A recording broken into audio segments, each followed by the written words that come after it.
Welcome to the AutoSuccess Executive Spotlight. I'm your host, Brian Ankney. Today, my guest is Kathryn Schifferle. She's from Work Truck Solutions. Thank you for joining us today. Thanks, Brian. Good to be here. Well, let's get started with just a little bit about yourself. Tell us a little bit about you and a little bit about the career path that you took to where you are today with Work Truck Solutions. I am by nature what is called a serial entrepreneur. That's someone that can't stop themselves from starting companies. And most of my companies have been in the tech industries. And I had met someone in 2007 who asked me to help with publishing a magazine, actually, called Ford Pro Magazine. And it was all about those people that sell commercial vehicles to those businesses that use them. So I stepped in to help and fell in love with the industry. I really did. You know, hardworking, salt of the earth, backbone of the U.S. economy, right? And it was a period of time of learning, but then I also learned that this industry was very operating like in the 60s, no technology, and no one kept track of what the vehicles became, which makes it very difficult to search for them online, to know what people are buying, etc. And that's what excited me, helping this wonderful group of people to solve a problem that limited their ability to be successful across the whole ecosystem. Well, what percentage of franchise auto and light truck dealers do you think right now are operating a commercial vehicle segment in their business? And what's the opportunity for those that aren't? So if you think about the entire franchise group, typically you would focus on certain brands that have more likelihood. Ford, GM, Ram, Mercedes-Benz, to some degree Nissan. Those are the brands that kind of naturally are being already purchased. Those OEMs typically have a program, a commercial program that dealers can participate in actively. And we think that there's, we know there's about 4,000 dealers who are actively participating in the program or involved in some way that way. But that's not all the dealers that are selling commercial, because commercial is really all about the dealer's hometown, their market. If you stop and think about it, the businesses that are in their market are really important to the dealer's success across their whole thinking today. We've all watched as there's been changes over the last few years, and when inventory started dropping low, it helped dealers really think through what business they're actually in. And so we're seeing now lots of dealers going, well, if I can serve another market, if I can focus on businesses, not only are they more loyal, not only do they pay more for vehicles, margins are good, they have higher margins on service, and now the OEMs are starting to deliver additional services and products. Telematics, things like the actual fleet management services, charging stations, all of this kind of product and services surfacing up as an opportunity for dealers. And so there's a whole new interest in this. Well, for a dealer that's not involved right now, that wants to get involved, like what are the factors they really need to consider, like lenders, inventory? I mean, does it require a separate staff, separate technology? Do I need another building? If I came to you and I said, Kathryn, I'm thinking about doing this, what direction would you point me down? Well, the first thing I'd ask is this something that you're interested in investing in and growing, or is it just something that you want to be competent in your market so that you can serve businesses who are proactive, right? That's a big thing, because dealers have that choice. There's technology today. We provide technology for dealers that make them more educated about the vehicles and allow them to serve them with, probably only a person or two who are really focused on that in the store, right? But dealers who really want to take advantage of the opportunity, they should look at the level of depth that they want to go. So that includes dedicated team. It includes dedicated maintenance bays that could be used for commercial sized vehicles and commercial, giving the commercial customers priority in the dealership. They can look at these other services. What it's really coming down to, quite frankly, Brian, is that it's giving the dealers an opportunity to have and build a business-to-business operation, to actually be consultative. And I think that that's great for the whole dealership moving forward anyway.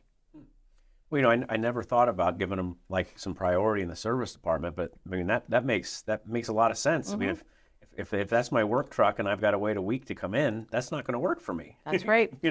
I know one of the OEMs is requiring that the dealers that are part of their commercial program at a certain level have at least one mobile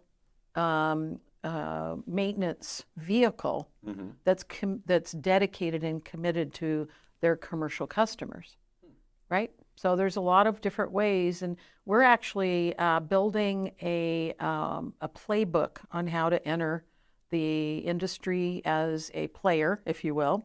And we have produced and launched our first 3 chapters. We have a couple of more that will be coming out through the spring and summer. But there are a lot of best practices that over the last 10 years that we've been in the space working with really smart dealers that we've captured that will help dealers. Cool. Well, I love talking about best practices. We kind of talked about the dealer who's not doing it. What about the dealer who's kind of doing it? They know they're not doing everything they could. What are some simple steps that they could take? If somebody's doing it now but they're not getting the results they like, what are some things they could do to improve? The biggest complaint that I've heard is that over the last 2 years, sales just happened and the sales team didn't have to work for it. And they made more money than they've ever made before. So I think that going into the new return of inventory, if you will, there's a big opportunity for dealers to queue up and train their salespeople to really be consultative and help their business customers. It's a commitment to do that, but once you've done that, you've opened the door to a lot of different types of sales. So to me, that's probably the number one thing that I would focus on. And I think, you're going to want to do that anyway, because as the inventory starts coming back, you're going to want, proactive salespeople, not people that are just sitting around waiting for things to happen. But there's things like you just mentioned, you'd never thought about. Well, maybe we should prioritize, business customers. Maybe we should call on them and ask them questions about their building their business and how fast they see that they want to grow, so that you can be available and aware. You asked a little bit earlier about what's different. Finance partners are different. Insurance partners are different because these are businesses, right? Tires are different. Everything in that entire life cycle of that vehicle tends to be different. So if a dealer has a lot of, I guess I'd just call it new opportunity. So there's a lot of places there for education. So where would a dealer, what resources are available to a dealer to help to educate their people? Because across the board in dealerships, education is an issue because it's a fast-paced business, and who has time to do it, right? So what are some resources available to them? So I'm actually, as I told you, I'm going to be this week at Work Truck Week, which is an event that the National Truck Equipment Association puts on each year. It's a great event for dealers to go to see the scope of the kinds of vehicles that are sold, the types of vocations that they target. I would call that a product education, right?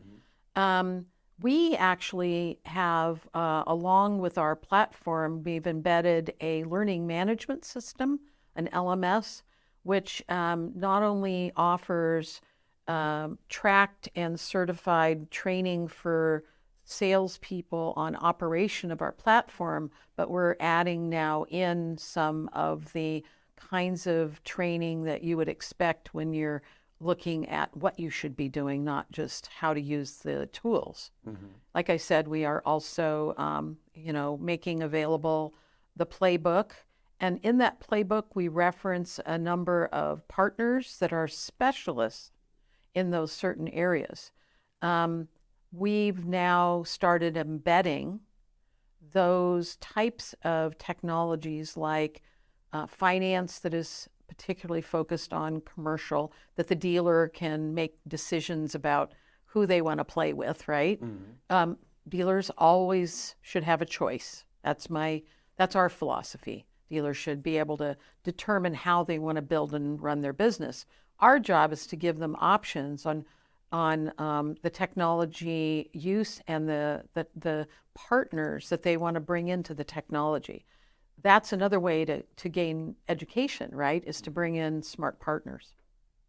Well, it seems like, when you're talking about helping a business owner plan their business and all their transportation needs, it really seems like there'd be a lot to learn. I mean, you'd have to understand a plumber's business, a home builder's business, a pipe fitter's business. You'd have to know a guy who does remodeling and refrigerated trucks. I mean, right. Do the salespeople tend to specialize on certain industries, or do they really need to be a jack of all trades?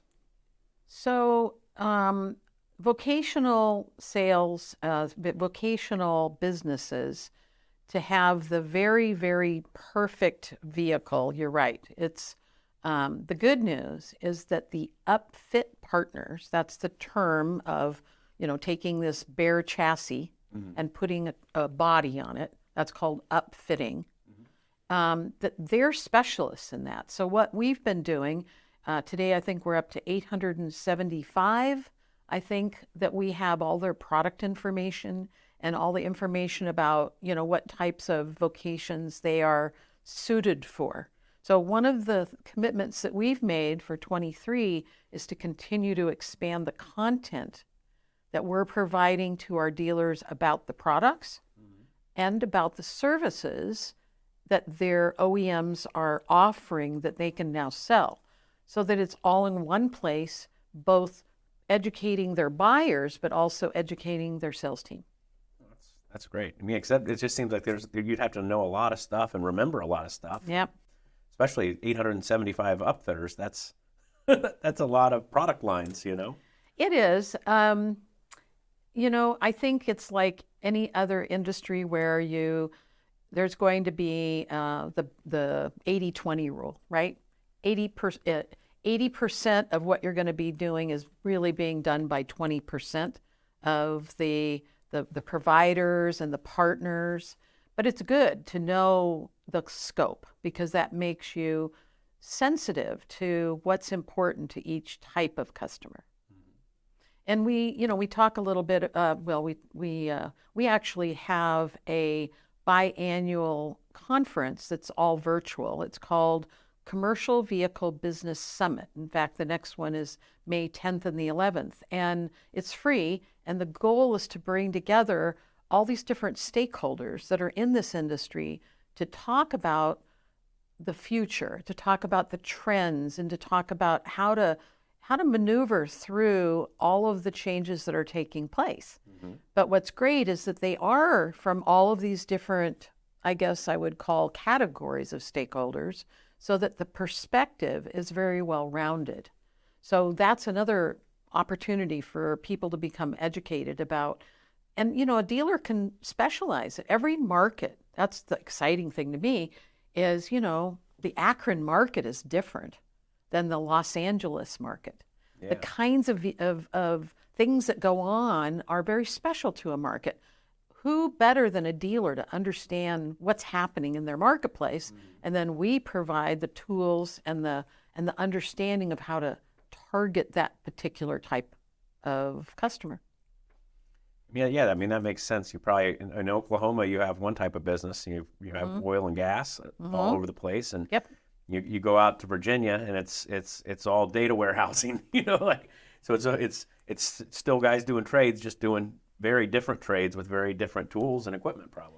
Well, and there's, I'll give you an example. A couple years ago, it was kind of a funny story. Um, we were watching as new types of upfits were being made for vans.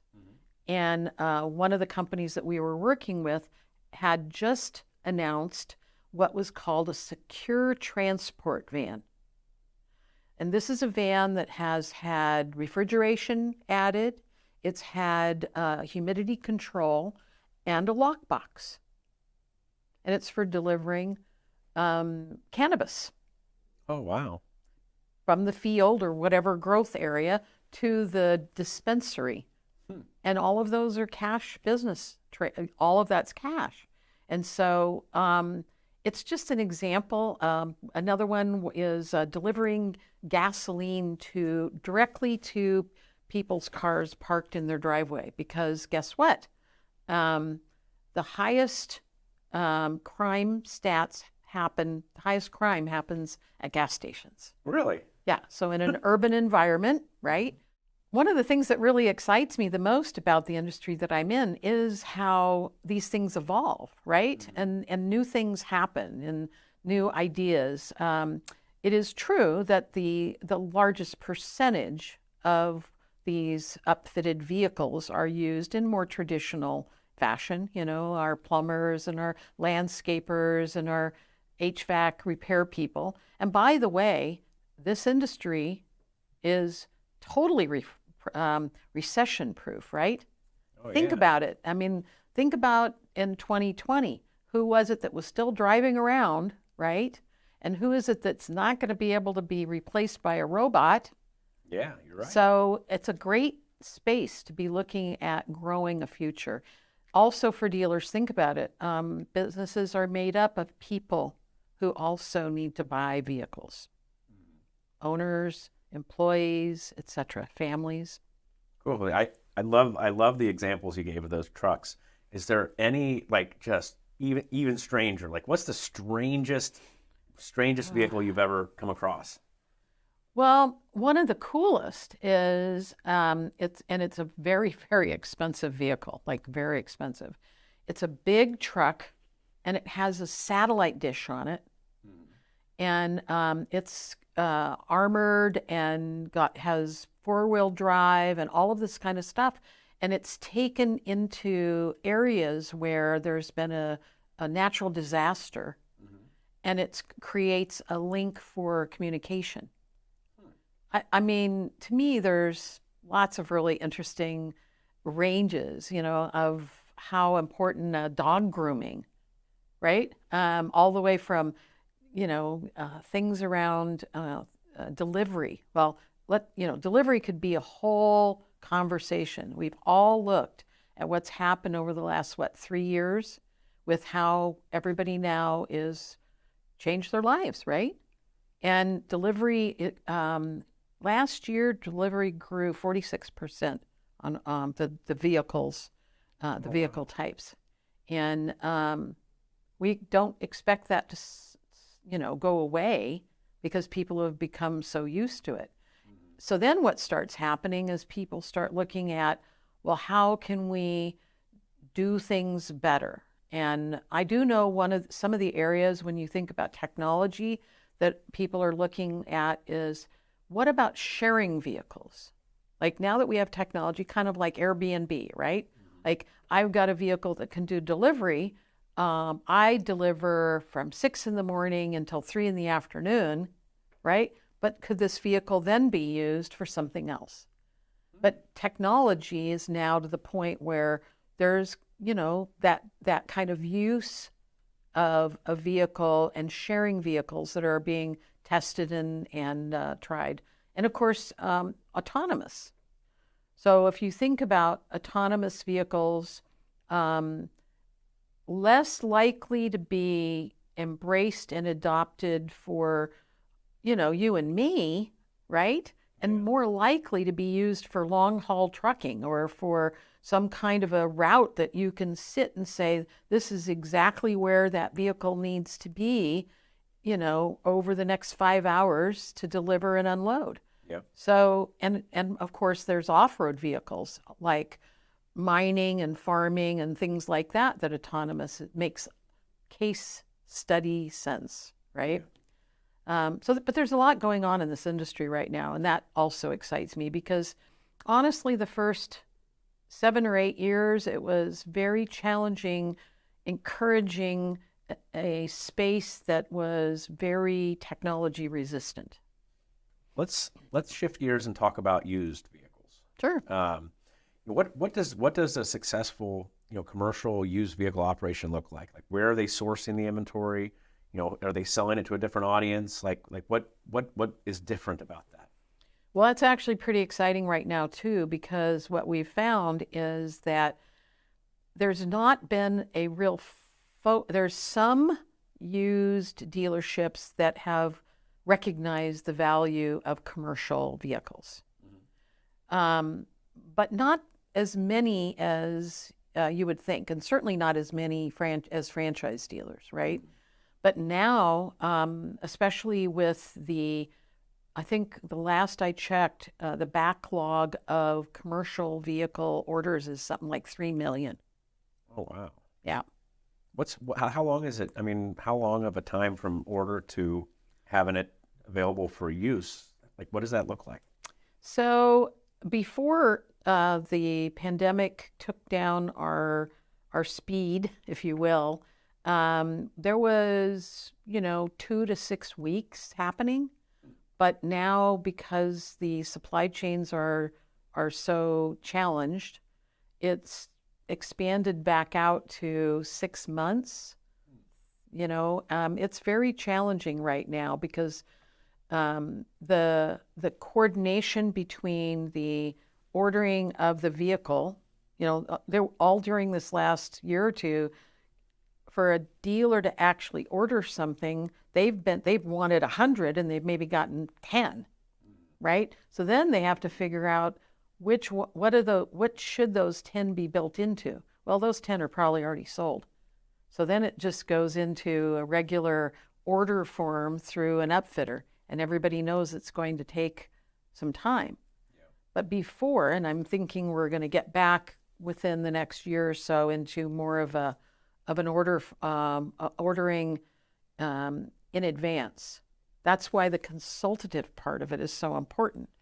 That's what we told buyers help dealers tell their buyers in 21. You need to start thinking about pre-ordering them. You can't just wake up in the morning and have your truck dead and then try and figure out what to do. Yeah. Right? So that meant that used commercial inventory became not just relevant, but critical. And so I think that as it drew more attention, it drew the interest of making it more visible and target it better to the actual buyers. Because that's always been the problem, right? That if you don't know what it is and you're not able to show what it is on your website, how can you target the right buyer? And so that's been happening more now. We're working with quite a few independent dealerships on how to maximize targeting commercial inventory through our marketplace, Comvoy.com. That's COMVOY.com.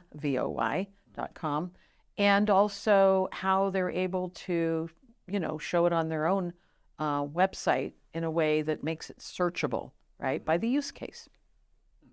Yeah, I mean, with a 6-month lead time there, I mean, if you had an accident and your vehicle was a total loss, I mean, most people would be out of business if they had to wait 6 months. So it seems like the used vehicles are probably more important than ever. That's correct. And we actually recognized that. And so in 21, we launched what we call VAST, Vehicle Acquisition Search Tool, which allows us to bring in remarketed inventory from auctions, from fleets, from rental companies into a private channel that goes directly to dealers so that they can find these used vehicles. We make them searchable because otherwise they'd have to go to the auction and just wonder and wait and figure out, is there anything commercial? Because none of these entities that I'm describing make it separate what the configuration and searchability is. Oh, so if I have a vehicle and I'm in an accident or it catches on fire or whatever happens, I have a total loss, and I come to the dealership and you're the dealer, you're able to search and find a vehicle that you could go out and acquire for me and sell to me. Exactly. Oh, that's wonderful. Well, and it's a one-stop search. They don't have to go to every different auction and try and figure out, do they have commercial vehicles? Because again, commercial vehicles aren't separated and featured in any way, shape, or form typically. Maybe, I mean, Ritchie Brothers, but they're more focused on, off road and heavy. So when you look at all the other automotive auctions, they don't. And so making it easy for them to find, definitely for customers in need, but also to help stock and provide, vehicles that they can sell. Even some of the upfitters were purchasing vehicles that were used up to a year or two old, right? Because they had no cab chassis and vans to upfit for their business. Oh, so they were buying the used ones and then just reselling the used ones, or were they stripping them down and then making them something else? Yeah. Oh, so both? Yeah. Both, all. Not huge numbers of them, but everybody's been trying to keep up with, like you said, somebody's truck dies and they need something to stay in business. Great. Well, is there anything more you'd like to share with our audience, Kathryn? Well, I guess everybody can certainly see how enthusiastic I am about the opportunity. We are available to talk to any, what I would call stakeholder. That includes those businesses that serve the same customers that the dealer does. So, accessories companies, etc. Anyone that's looking at this space and saying, this is a great growing opportunity, we'd love to talk with them. Okay. Well, thank you for joining us today. Thanks for having me, and I really appreciate you have a wonderful studio here. Thank you. And I feel very fortunate to have been asked. Thank you. Thank you for taking the time to join us for this AutoSuccess Executive Spotlight. I'm your host, Brian Ankney. Today, my guest was Kathryn Schifferle from Work Truck Solutions. We hope to see you again soon on a future AutoSuccess Executive Spotlight.